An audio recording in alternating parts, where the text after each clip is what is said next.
Welcome back to the Capes and Tights podcast right here on capesandtights.com. I'm your host, Justin Soderberg. Once again, this episode is brought to you by our friends over at Galactic Comics and Collectibles at galacticcomicsandcollectibles.com. We welcome to the podcast for the first time Dave Schilling, who is a writer. Dave is known for contributing to the LA Times, The Guardian, The New Yorker, GQ, so much more. His short film, which is wrote and directed, Can't Float, is coming out soon as well. But Schilling is really here to talk about the new book he wrote along with Blumhouse called Horror's New Wave, 15 Years of Blumhouse. It's a book to honor the 15th anniversary of Blumhouse, the home of movies like Paranormal Activity, Get Out, Megan, the Halloween trilogy, and so much more. So check this out. It's available at bookstores everywhere. And this is Dave Schilling talking about it and the creation of it and more about Blumhouse and so on and so forth. But before you listen, check us out on Facebook, Instagram, Twitter, Blue Sky, Threads, all those places. You can rate, review, subscribe over on Apple, Spotify, or wherever you find your podcast. You can also find the video portion of this podcast over on YouTube. And as always, you can visit capesandtights.com for so much more. This is Dave Schilling, co-writer of, or writer of, Horror's New Wave, 15 Years of Blumhouse, right here on the Capes and Tights podcast. Enjoy, everyone.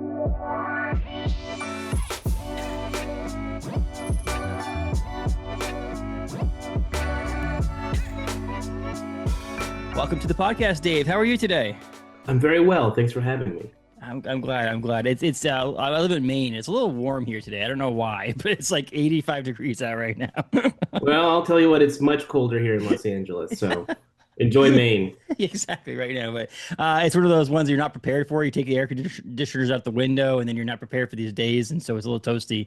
But we'll make do. It's all good. But yeah, we're here to talk about horror, I guess, really like horror things.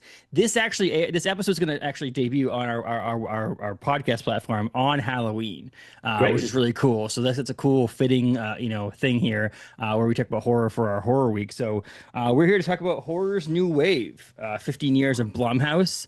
And this beautiful hardcover book with spot gloss on it and so much information contained in it. But before we get into that, let's just start, tell the listeners, what is Horror's New Wave?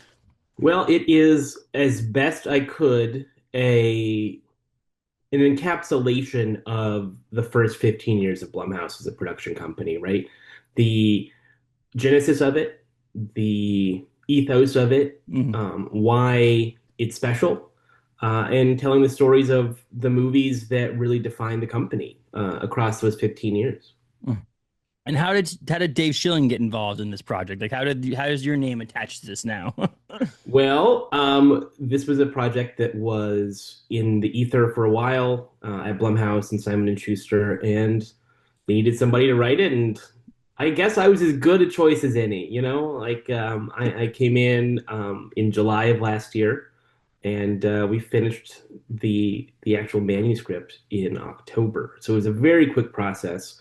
But it was a pleasure to work with everybody at Blumhouse, at Simon and Schuster, and make this thing come to life. That was, an idea that had been, like I said, kind of floating around, and people wanted to tell this story, to tell the story of Blumhouse, and I was very lucky to be chosen to do that.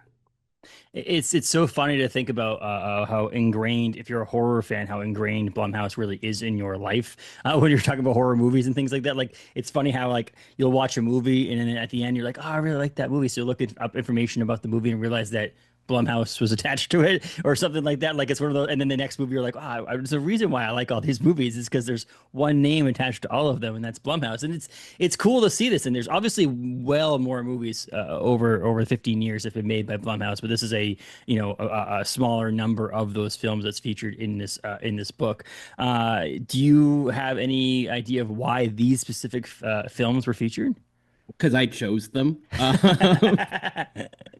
I sat around and I was like, what are the movies that really define the company and its character and its like I said, its ethos and its vibe, right? And I was being glib, of course, that I just picked them. There's obviously a lot of collaboration that goes into a project like this. And, we all sat around saying, if we had to pick just 15 movies, what would those 15 movies be? And I was very much passionate about the idea that we needed to focus specifically on horror.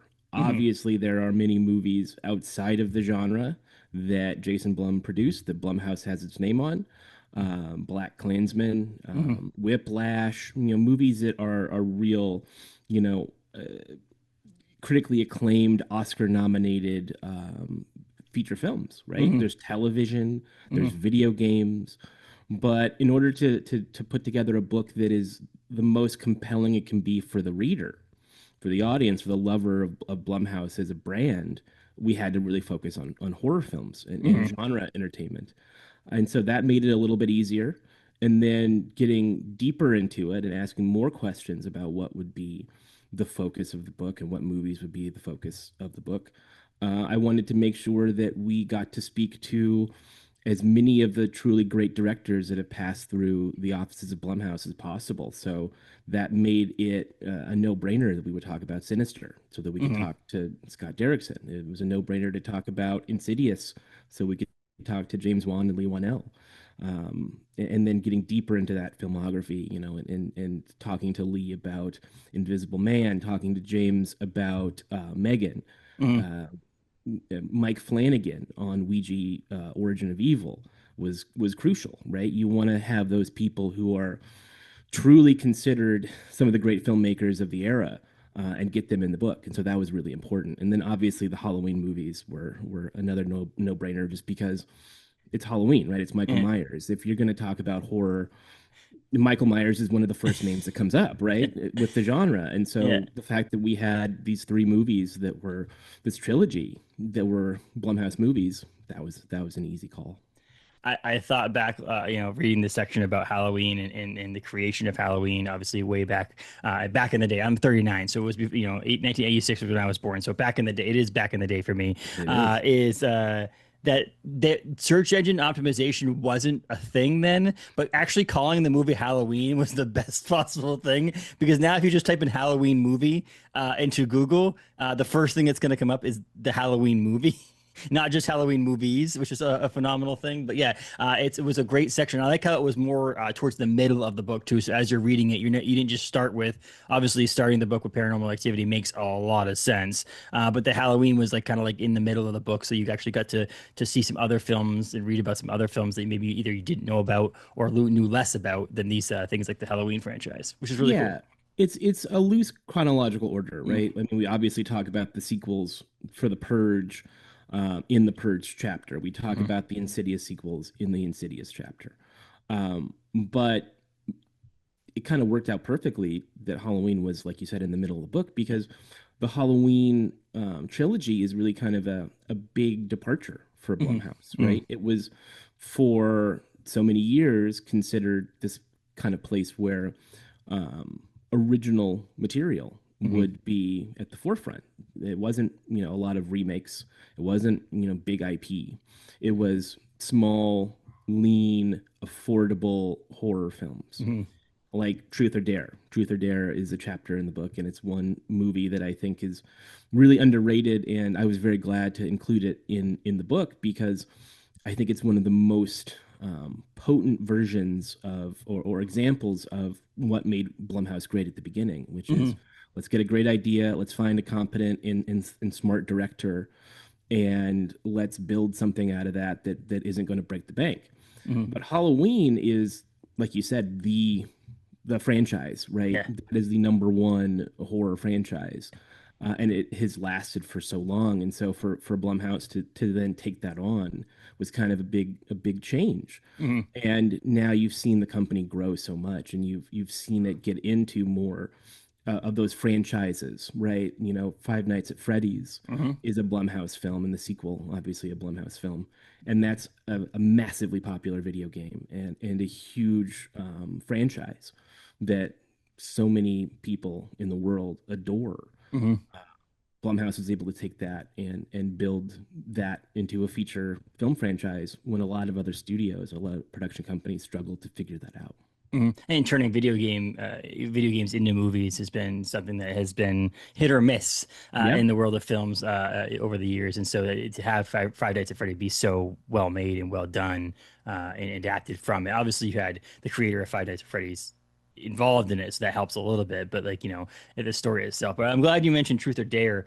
I rewatched it over the weekend with my wife because she's a huge fan of Lucy Hale, but Yeah. for a different reason, for like her romance movies and things like that. And so actually having her watch a horror movie with me, it's like you got to find those small threads that connect these things to get my wife to watch horror movies with me. Yeah. And that's one of them that worked really well. I was able to get her to watch Truth or Dare over again with me because of Lucy Hale being part of it. Lucy Hale was wonderful to talk to for that Yeah. chapter. I think she gives a great performance Mhm. playing a character that isn't always sympathetic, Mhm. that has a lot of guilt, and makes a really horrifying choice at the end of the movie. I won't spoil it if you haven't seen it yet, but it's a great performance, and she really grounded what could have been a preposterous Yes. film, right? Mhm. Mhm. You title something Truth or Dare, and you say we're going to make a movie based on this kind of campfire game, and that required the filmmakers, the actors, everyone involved to take it seriously. Mhm. And Jeff Wadlow, who directed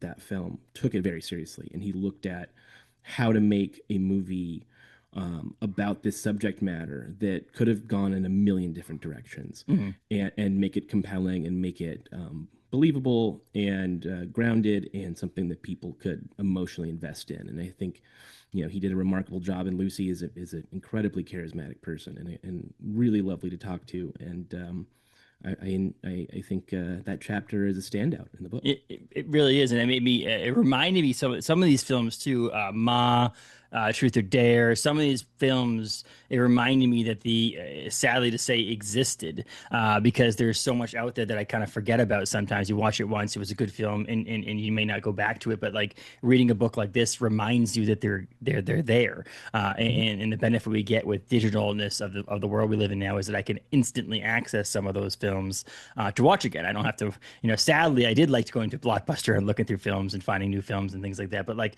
to be able to have the instant access to go buy it digitally or stream it or whatever was nice because I could read that chapter and be like, oh, I want to watch that movie again. So like I was writing down notes about which movie I wanted to watch again and so on. But like speaking of digitalness or the world of the internet, some of this information. So obviously some people might be like, well, I can find a lot of this information out on the internet. Like I could just Google Truth or Dare, the movie, and find the Wikipedia page and learn about these things. And there are some facts in here that obviously people can just find, like the budgets and things like that. Adding the number of kills was really kind of cool and unique kills or unique things. That was the thing that like maybe not be as easily accessible to some people, but Yeah. also these interviews. And you mentioned the interview with Lucy Hale and interviewing some of these creators and directors of these films. That's where I think that the meat of the book is. And I think that, like I said, I could find out how much money that, according to the internet, Truth or Dare made in the box office that's available out there. But like an actual interview with the creators of the projects is not just simply about available out there. Was that the focus of this was getting those interviews? You mentioned a little bit off the top here about doing those interviews, but that was the main point of this book, right? Talking to these creators. Oh yeah. I mean, there's absolutely a draw for the reader to these firsthand accounts of what happened. And filmmaking is obviously a massive machine, right? Mhm. Even a movie that costs $5 million, Mhm. it's still a huge undertaking, and so much money is, $5 million sounds like not a lot for a movie, but guess what? If you gave me $5 million today, my life would change.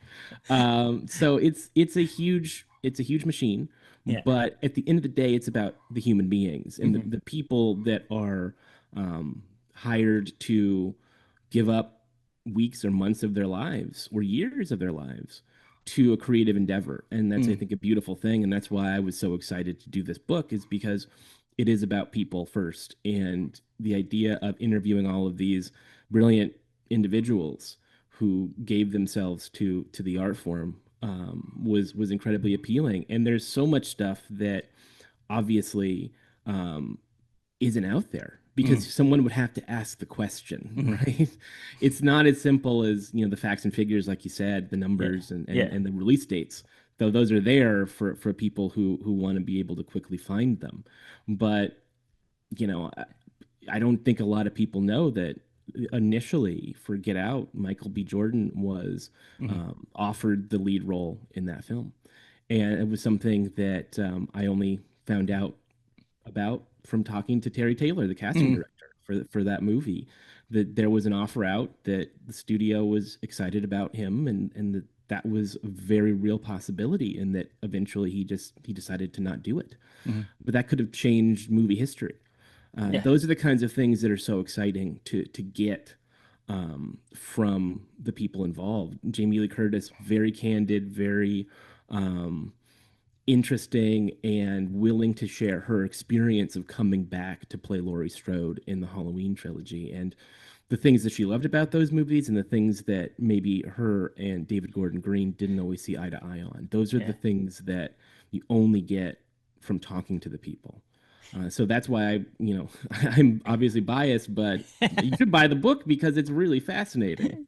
Well, it's true too, and I'll tell you right now, the design of the book. We talked about this before we started recording too, and that you wish you could take credit for it. But was it Raphael Gironi Yes. did the design on this book as well? It's beautiful as a like I feel like in my house as a fan of horror, if I didn't have a 4-year-old and an 18-month-old, it would live on my coffee table. So if anybody came over, they could just pick it up and start perusing through it and find the movie they like or whatever and talk about it. But with a 4-year-old and an 18-month-old, it's up on a shelf right now because I don't want them to get to it. I mean, it's my book, and I don't have it out because I have a 7-year-old, and he's like, "Dad, you wrote a book? What? Yeah. Can I see it?" No, you Oh, you absolutely cannot see cannot it. see No, it. No. no. I love the design of the book because it had a real cohesive concept behind it. I Mm-hmm. remember when I was told it's going to be like files, secret files. Yeah. And I was like, "Oh, that's brilliant." These are this is almost like cracking open a top secret Hmm. envelope or something. My favorite part is when I got my copies. I was like, did I spill hot sauce or did I cut myself? Because there's like fake blood on the Yeah. cover. And I'm like, oh no, that's just the fake blood. And it was so well done. And it Yeah. feels like, real blood sometimes. And I get confused. I wonder if something's horribly wrong with me. But I mean, the design behind it makes it, like I said, more attractive to people who are maybe, like I said, like the idea that having a book and can collect. I'm a collector as it is, so having something that's just beautiful at the same time. But I will say there is an audiobook version of this too that is fascinating. I actually went out and bought it from Libro FM to listen to as well because Thank you. I wanted the number of narrators you're on there that have you have different directors and different creators and different actors voice being voiced by someone else, so you kind of get a difference between someone's accent, something like that, is phenomenal. And I didn't know when I first started listening to it over it was like how it was going to work, because obviously there's a lot of information, pictures, and things like that in this book, and it worked masterfully. It was really, really, really, really, really cool. So if someone wants to like peruse the book and look at the images and look at the statistics and look at the design of it, it's worth it. But if you're on the go and you want to still learn a bunch, the audiobook's fantastic. So I recommend both, honestly. And again, if it was me, I'd buy both, right? Right, Dave? I mean, just buy both. Yeah, obviously, buy multiple copies in every format you can think of. I'm just glad my voice isn't in it. I would have been like, oh God, there he is again asking a dumb question. They're not dumb questions. No. But I mean, it makes sense. Like, and having someone with an Australian accent or New Zealand do the accent, and making that work that way, it made me feel like the person was actually speaking to me. Yeah. But it really, obviously, you didn't have Scott Derrickson and all these people talking to me through the audiobook. But having multiple narrators instead of just one person reading this, it almost would have felt like it was just one person reading it, almost like a textbook, like you're forced to learn this stuff. But it was like almost like immersive and enjoying the experience of listening, not just reading, which was really cool. Well, I got the treat of being the one listening to all of the actual interviews, and that was a thrill unto itself. So if even like a fraction of that excitement and pleasure comes through in the audiobook, I'm thrilled. You have a completely different audiobook at your house. It's a really weird audiobook. No. It's a lot of Zoom recordings. Yeah. That experience. I mean, you must have been, obviously, to get involved in a project like this as a writer. You can get hired to do something, but like it's more enjoyable, or you're more likely to say yes when you enjoy the actual subject it's on. So I'm guessing you're a fan of Blumhouse and horror movies and things like that. And so, but did this make you more of a fan? Like, did it make you, did you like be like, okay, now I'm like a diehard fan of this stuff because of doing this project? Well, I can tell you if the book was about the world's most obnoxious cheesemongers, I probably wouldn't have done it, even though I love cheese. So Um, okay, yeah. the fact that it was about movies and specifically horror movies Yeah. made it very appealing. And yeah, I would say that I'm more of a fan of Blumhouse from doing this because I got to speak to Jason Blum. I got to speak to Cooper Samuelson, Ryan Turek, all of these really, really smart, creative executives behind the scenes Mhm. that have a real vision for what they think film should be and horror films specifically.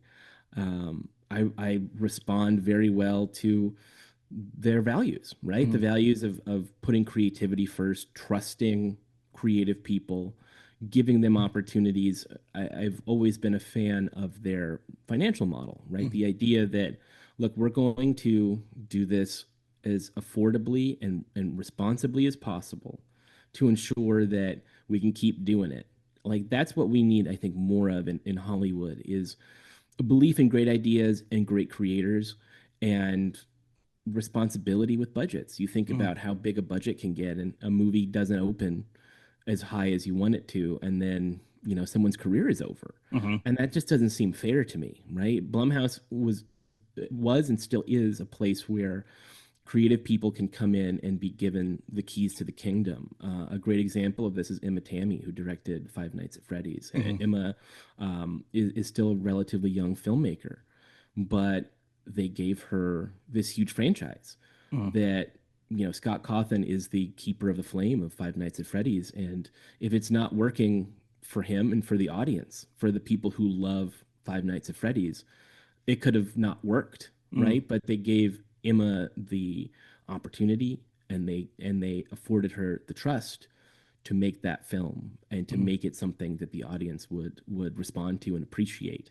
That's what made me love Blumhouse more is just the fact that people can come in and be given those opportunities. Mhm. Yeah, and when you're discussing these things, you're discussing with Scott Derrickson or these people about specific films. You're discussing it with Sinister. You're talking about Sinister and these tidbits about sequels and not wanting to do a sequel versus wanting to do a sequel and so on and so forth. And I was having a discussion with a coworker. I'm a creative director during the day at a brewery, and I was talking to one of my fellow coworkers about this book and how someone you should read it and you should get it and so on and so forth. And I was like these things about like horror. The horror genre in film, it's almost like a given that if a movie does well, they're going to get a sequel because it's just how it works. It's always this. It doesn't matter if all your main people died in the first movie. Like they could easily resurrect these people in a horror film. And so the decision to do a sequel or not, and personally what you should do and what you shouldn't do, and so on. So hearing these conversations are things that it almost felt like I was sitting down to the table with Scott Derrickson about his idea of doing a sequel to Black Phone versus the sequel to Sinister and how that worked out and I felt like I was doing this, which is pretty cool. So I can't imagine being in your seat and learning these things. I'm guessing that a lot more stuff was said, and you had to pick and choose what you actually put in the book, right? I'm guessing there's a editing process on this. I mean, I think if we put every single thing someone said into the book, it would be 4,000 pages long, right? Because some people I talked to twice. I talked to Christopher Landon twice because I Okay, yeah. had to talk to him about not just Happy Death Day 1 and 2, but also Freaky. So I Mhm. talked to Chris twice. I talked to Blum twice because our first interview was mostly about Paranormal Activity and the genesis of Blumhouse. And I really, you can't put it all in there as much as you'd like to. Yes. But to go back to your question about sequels Yeah. and what to do and why people do them or not do them, um, I think sometimes it is a profit motive, Yes. right? Okay, you have a big hit. Let's do it again. Let's make some more money. And that's a reasonable thing to do in a business. This is film industry. It's not a purely artistic endeavor. It is Mm-hmm. artistic, but it's not purely Mm-hmm. artistic. Um, but you have to still have a good idea Mm-hmm. to do it, right? And all of the kind of the pieces have to fall into place Mm-hmm. for it to happen, right? It's not as simple as we're going to do a sequel and everyone is absolutely going to come back. Mm-hmm. Sometimes that doesn't happen. Sometimes you can't make it work. Truth or Dare, in that chapter, you'll read that there was an idea for a second Truth or Dare movie Yeah. that was going to be very meta and it was going to be about the making of the film and kind of like Wes Craven's New Nightmare, Yeah. which is famously what happened if Freddy Krueger showed up on the set of a Nightmare on Elm Street movie. Yes. That didn't come together. Who knows why? Just various things didn't fall into place. Sinister 2 is an example of let's do another one. We'll figure it out. And Scott will tell you he didn't love how it turned out. And that's not a reflection on the filmmakers who directed that movie. It's just it didn't come together. And sometimes it doesn't come together. It's like I make an omelet every day, but some days the omelet's gonna maybe burn or something, right? And that's just, it doesn't mean I'm a bad cook. It just means yeah. the omelet didn't turn out. Just didn't work out, yeah. But he had a lot of excitement and enthusiasm about Black Phone 2. And I got kind of the like 30,000 foot view of what it's going to be when it comes out. And if you are listening and you haven't seen any trailers or commercials, I'm not going to tell you what occurs or what the story is, but he had that enthusiasm, he had that excitement, and that's a big part of it. And I think now you can be a little bit more choosy, especially when you're someone as successful as Scott. What are you going to do next? Are you going to do a sequel? Are you not? It's funny, as I don't know why I keep on using this analogy or this movie as in the subject of sequels. I'm like, when a movie is financially successful, some studios just make a sequel because it's gonna make them money. I mean, Paul Blart Mall Cop has a sequel. Like, to me, I'm like, always like, it's not like, no offense to the creators or people that were in that movie, but it's like that movie wasn't like an all-star movie that was like award winning, but they made $186 million on like a $20 million budget, so they're gonna be like, well, let's make another one. And then the second one made money too. So like, there is sequels that don't really need to be there that happen, and sometimes, again, it's timing, sometimes it's financially. There's all these different reasons behind it, and I'm so glad to hear that Black Phone part in this book, because I live in Maine, so Stephen King, the King family, and Joe Hill and all this is a big part of our lives up here. I'm actually currently reading King's Sorrow, Joe Hill's current book. I got an advanced copy of that, so I'm reading that right now. But Black Phone was phenomenal, and so when you always these phenomenal movies, you're like, I want more, but sometimes it always doesn't. You don't need more, or it doesn't work out. But I'm glad this is going to work out, hopefully, because what I've heard so far is people are saying that it's tremendous. So what I've heard so far is that it's a good thing that they did a sequel. So, but there is this. I mean, we've James Wan's done one of them. Is we've had 17 Fast and the Furious movies because they make money and they're entertaining and people want to see them. There's different reasonings behind why we have sequels in franchises, and some decisions are positive and some are negative. But I'm glad some of them are made. And again, Black Phone 2 will be one of those ones I'm excited to see. As long as you have a good idea and you have passion, anything is possible. I truly believe that when it comes to art, broadly, and filmmaking specifically. If you have passion and you have a good idea, you can make it work. And I think more often than not, those things are present in Blumhouse films, and that's what makes them special. It's true. And you have, so I my big one, so I loved a lot of the different movies that were featured in here. I mentioned the Truth or Dare one because I got my wife to be able to watch a Lucy Hale movie. The reminder of movies like Freaky, which came out of really bad timing for people. So maybe some people don't even know exists because of the pandemic and stuff like that. But Paranormal Activity did do a lot for me. And I remember specifically, I went to this movie with my ex-wife before I'm remarried, but my ex-wife and I went to a movie in Bangor, Maine, home of Stephen King, for I don't know, it must have been 10 o'clock showing of it or something like that. And I truly remember that movie, leaving that movie being like, this could be real. And then looking at it and hearing all the news articles and things like that about how inexpensively it was made and things like that. I got in the car. And I'm starting the car, and one of the moviegoers just walked behind my window, like just going to their car, and it scared the shit out of me. It was one of those things that from that moment on, I was like, "This is what," and that's the beginning of Blumhouse, but that's the beginning of Blumhouse Productions. But that to me solidified my love for any movie that has the BH attached to it, like that feeling that I got when I left that theater. And again, now it's to the point where there's a couple of studios that me and my friends are like, as long as this name is attached to this, I'll give it a shot, because I know the passion behind these things. I mean, A24 is a current one that's a lot of people are like, okay, it has the three letter number combination there. I'm going to watch that movie because they're giving people chances. And Blumhouse was one of these people that gave people chances. And I think that they thought outside the box, or they still think think outside the box a little bit, and so I know the experience is going to be unique and fun, no matter what, if you like the movie or not. And so that experience of watching Paranormal Activity like started it all for me, and it started it all for a lot of people, including what we now see as Blumhouse Productions. Yeah, yeah. I mean, that movie still means a lot to Jason. And you'll see in that chapter, we really go into it, and he kind of gives the entire origin story from his perspective of missing out on Blair Witch Project, saying, I'm never going to miss out on one of these again. He gets the DVD for Paranormal Activity. It blows his mind. And from there, he makes it his mission to ensure that that movie gets a theatrical release.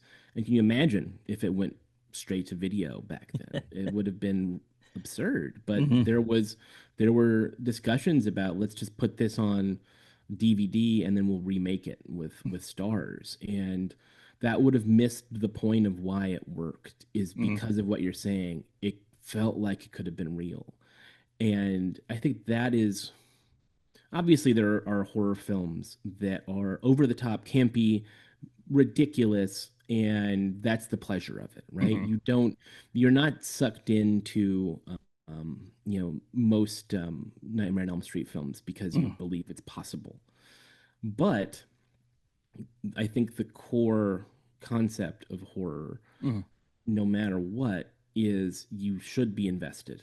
Even if it's silly, or if it's Toxic Avenger. A lot of those trauma movies. I love a trauma movie. They're fantastic, great fun. But you're not invested.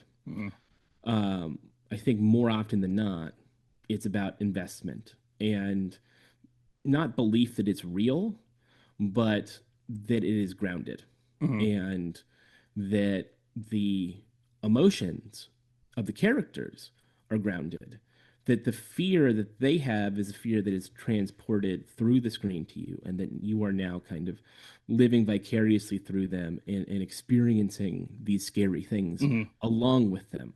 That's super important.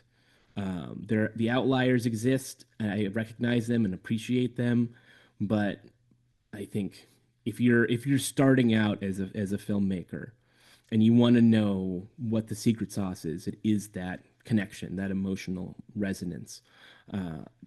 Paranormal Activity just had it in spades because it felt intimate.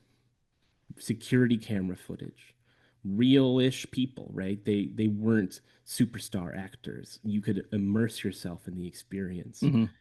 You could believe along with them that this supernatural presence was really invading their home. That was a masterstroke, and so many movies followed up on that. Sinister is a really good example of a movie that was looking at the found footage horror genre that was so popular because of movies like Blair Witch and Paranormal Activity, and kind of asking really interesting moral questions about, what if you did find a snuff film? What if a found footage horror movie just showed up in your basement? What would you do? Move. And yeah, move. Well, I've learned enough from these movies, Dave, that you spoiler leave alert, immediately. Spoiler alert, he tries. And it doesn't work. I know. But I was always like, it's the same thing with this whole AI thing. I mean, we've all seen Terminator, people. Do we all know how this is going to work out? Sure. So that's really what it is, right? Yeah. Is that investment, that connection, that emotional connection. It's true, and I think that, and this goes back to Jason's, love for the film itself, for horror films, for these genre films too, because the belief in Paranormal Activity, and some of this going into it, but like I said, I learned a lot more reading this book, but like the belief in it and the love for the actual film itself, not for just, hey, if we remake this, it's gonna make more money, yada yada yada. It was like, no, this film itself. Like the actual film, the way it's made right now with some edits and maybe some quick changes or some reshoots, is the film that's going to do well for this. Like, this is not like the story itself. If they had changed it out, I love Ethan Hawke, and Sinister, Ethan's amazing, and in Black Phone, he's amazing. But if Ethan Hawke was the husband in this, it would have, my belief of it being quote unquote real would have been suspended, because I know Ethan Hawke and this is not Ethan Hawke's house. And so like having these people that you don't know be these people in this house just added a whole nother level to this movie. And I think that, and then the belief in the actual project itself. And again, I've said it to my friends a million times, like, I don't know why people don't take chances more on horror films, because if you look at a lot of these films that are made for almost nothing and make a bunch of money, it's actually kind of funny that you would. It seems like it's a lot safer bet on a horror film Well, than a romance film or something else. I think now there are more people in Hollywood who see the way that you're seeing it. Mm, That people will come out, people will support this genre if done well, and that what they expect is risk taking. They expect to be surprised. They expect to be titillated, surprised. I said surprised already. They expect to be shocked and yes. moved in some way. Um, that I think is now part of the calculus in Mhm, Hollywood, and one of the reasons that that is the case is Blumhouse, mhm, because the model proved itself to be incredibly successful over the last 15 years, and there are movies that I wish we could have talked about in the book that we didn't have the room for, mhm, and that's because they take chances at Blumhouse, because they mhm, take risks on filmmakers and ideas. And if you look at something like Paranormal Activity on, a grainy DVD, burned DVD copy of it, and you say, well, let's make it totally different, then you're mhm, kind of missing the point, right? Because you're not trusting the filmmaker. What you are doing is saying, how can we put this into a box that is mhm, simple and easy to understand based on our understanding of what the market is? That is not how Blumhouse looks at things. The way they look at things is, how do we support the filmmaker's vision? Do we believe in this filmmaker? Yes, great. Let's make sure that that person can get out what they want to say in their mhm, film. And they have a good sense of what the audience wants because they're talented. mhm. They have their finger on the pulse of certain things. You can't just make everything the same product, right? Because then people get kind of bored of it. Mhm. And we've seen it in other genres or things like that where they just repeat the same, not the same thing, but similar things over and over again, and they just have slowly declined.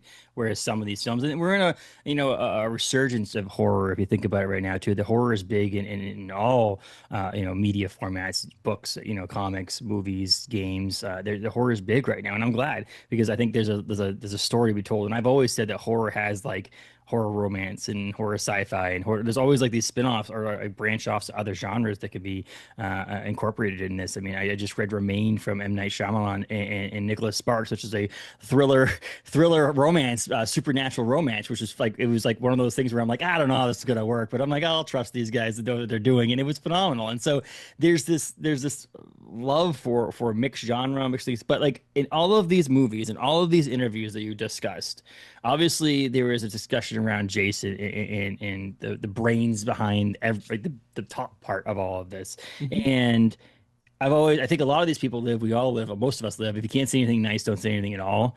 And so they didn't need to say things nice about Jason in this book. Like, it's not like they like were doing service to Jason, being like, I'm gonna, say all these nice things about him. But a lot of people had nice things to say about Jason, and not just as a person, but as a filmmaker. And so is that, I mean, there's a central person in this, and Jason Blum is that person. Do you feel like all of these people mostly enjoyed working on these projects because of where they were, not just because of what they were? Yeah, I mean, there's a story Mike Flanagan tells where he would talk about how he would just show up to the Blumhouse offices just Mhm, for fun, just to hang out and talk to people. That was like a clubhouse for him as he was coming up as a director, and he would be invited in to consult on other films and go to screenings and talk to other filmmakers in the kind of informal Blumhouse brain trust mhm, of trusted individuals who would be able to give good feedback. Um, it's a family in a lot of mhm, ways, and it's a big family. And you look at the people who've stuck around for as long as they have. It's not a revolving door of people. Obviously, people come and go through any company, but Jason and Cooper, Terry Taylor, the casting director, mhm, they have been around. Ryan Turek, so mhm, many people have been around and kind of been part of that family, and the filmmakers keep coming back. Scott Derrickson, he does Doctor Strange. Mm. huge hit, Yeah. massive, right? Gigantic Marvel movie. And when he decides he's gonna bow out of Doctor Strange 2, what does he do? Does he do another superhero movie? Yeah. Does he do, a James Bond film? No, he goes back to Blumhouse. Yeah. Mike Flanagan's always coming back to Blumhouse. These people love working there, and they love working with that brain trust, with Mm. that community of like-minded creatives. Lee Wanell keeps coming back. James Wan and Jason are now in a business Yeah. relationship through the Atomic Monster Yeah. partnership. That there's a reason for that, right? There's a real good reason for that, and it's because people are just comfortable being there, Mm. and people appreciate Jason's generosity. There's a lot of little anecdotes here and there about his generosity, his concern for the filmmakers, his appreciation for them, and how he shows it in all kinds of different ways. Mm-hmm. And then like I said, it started for the most part with this Paranormal Activity and really fighting to get that movie made. And I think other people see that, and that was the beginning when I've always said to myself in my mind, I'm like, oh, I would stick to my guns and but let's be honest, if I had a story and someone offered me the most horrible deal in the world, but my movie was going to be on screen, it'd be hard not for me to take it because of the fact that I just want that made. And so having this, the faith and know this is what needs to be made the way it needs to be made in order for it to be good, and then have it to actually turn out to be successful, set the groundwork for the future for this stuff. I mean, he was able to go on to make movies like Tooth Fairy and Yeah, exactly, right. no, but like with Dwayne Johnson, though, there's these Sure. movies that are out there that are just funny that you think about that are Blumhouse that I'm always in horror. But this is a horror book, so I want to talk about that too. But it's a great story overall, because I love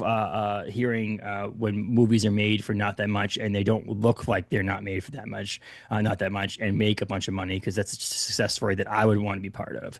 And so seeing this put into one place into a beautiful format like this too is awesome. And again, there is a quick Google search you can do for some of the stuff that's in here, which I recommend doing in general with things. If you're looking into a movie and you're like, oh, I wonder who's in this movie, obviously go to IMDb or whatever and look up who's in a movie.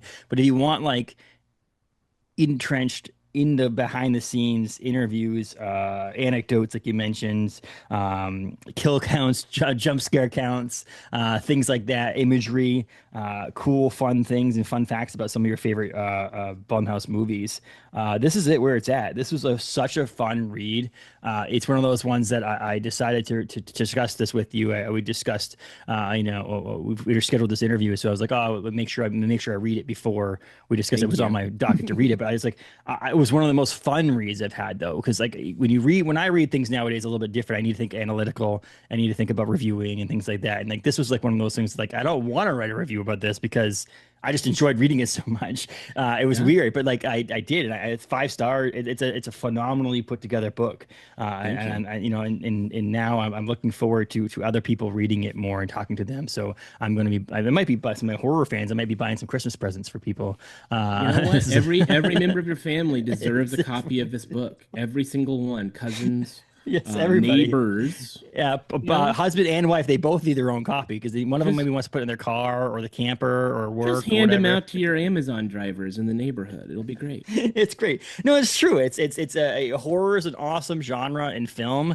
And again, like I said, it's so surprising if some people who are not deep into film or love film itself may not understand or know that some of their favorite horror movies actually have Blumhouse's name attached to it, which is pretty cool. I think that's one of those things. And there's that thread that you don't know is there, you don't know why is there, and then when you find out what that thread is, and you're like, oh, it's Blumhouse. That makes a lot of sense. Yeah, I think another thing that I love about this book is if you are an aspiring filmmaker, if you are starting out in the industry, you really learn from conception to release what it's like to make a movie. Mm-hmm. We're not completely granular about it, but for Truth or Dare, we get into production.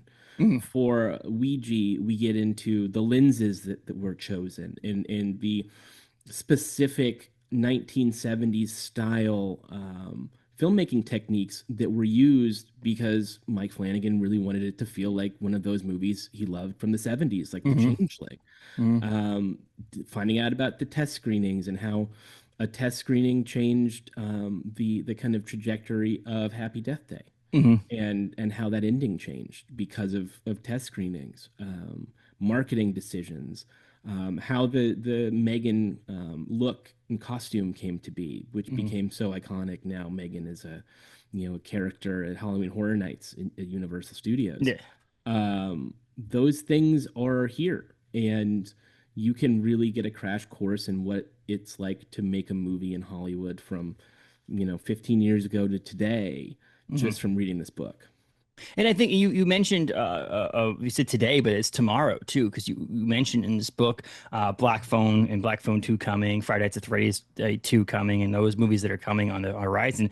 And what the cool thing is from Paranormal Activity, from the initial films in there, you're talking The Purge, all those movies, Sinister, those earlier films in this book.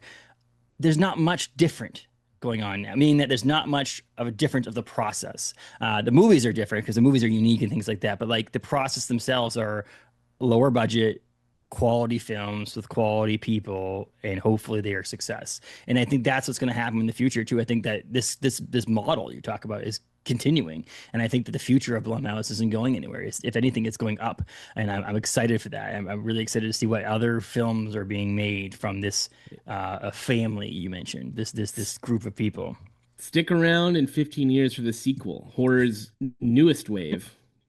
It's what, but they're they're going to get someone else to write it though. Sorry. Oh man. All right. Well, fair enough. I mean, I had my crack at it.